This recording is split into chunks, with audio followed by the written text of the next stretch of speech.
To really talk about the 1960s, you have to get into the 1950s. And the 50s was so dominated by this repression of self and an insistence on conformity.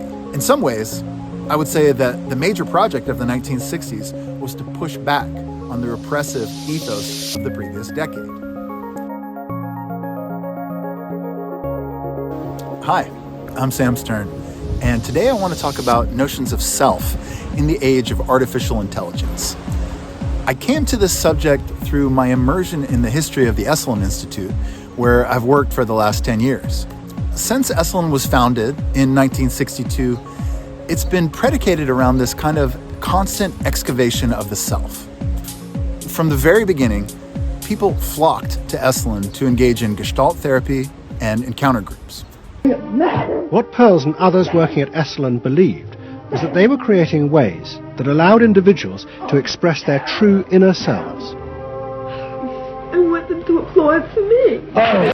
Those early Esalen groups provided a really crucial space where multiple aspects of a person's self could be acknowledged and ultimately embraced. That was liberating and expansive in terms of selfhood.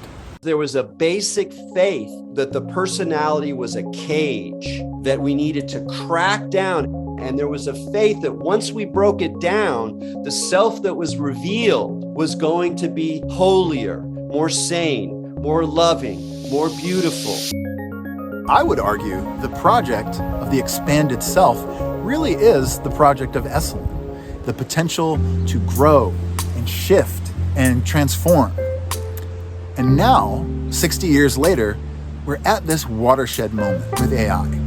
What I'm curious about is, how is this going to shape and change our notions of self?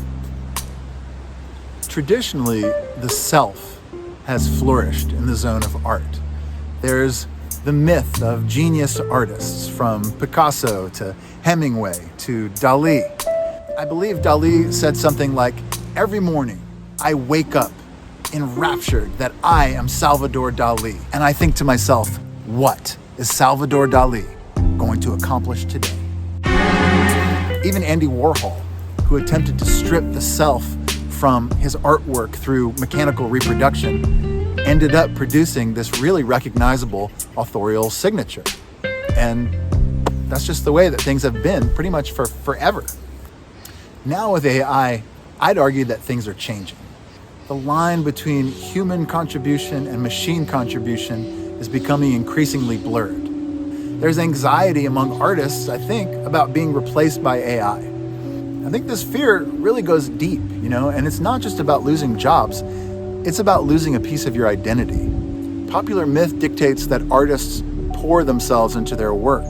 So the idea of being displaced by a machine feels like having your self erased. But I would argue making art with AI doesn't have to be passive at all, and it doesn't have to exclude you from the process, particularly if you choose to engage in a deep and inventive way.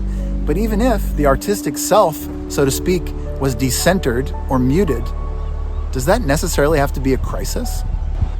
What if we rose to the egoic challenge of this moment and we took the opportunity to let go of our psychological attachment to authorship?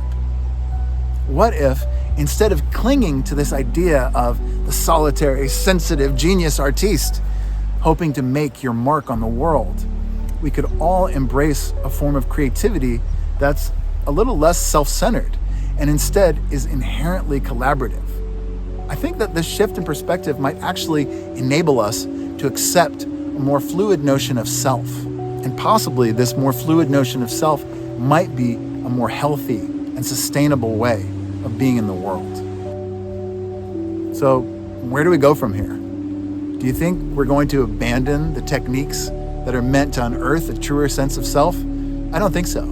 I think Esalen was on the right track back in the day, and that there's still plenty of space for bravery, for vulnerability, for exposing and exploring, particularly in community. This is not the end of the body, it's not the end of therapy, and it's not the end of the artist. But it can be the beginning of a phasing out of our attachment to a rigid sense of self and authorship. We might actually find ourselves more in tune with the expanding and changing environment and universe.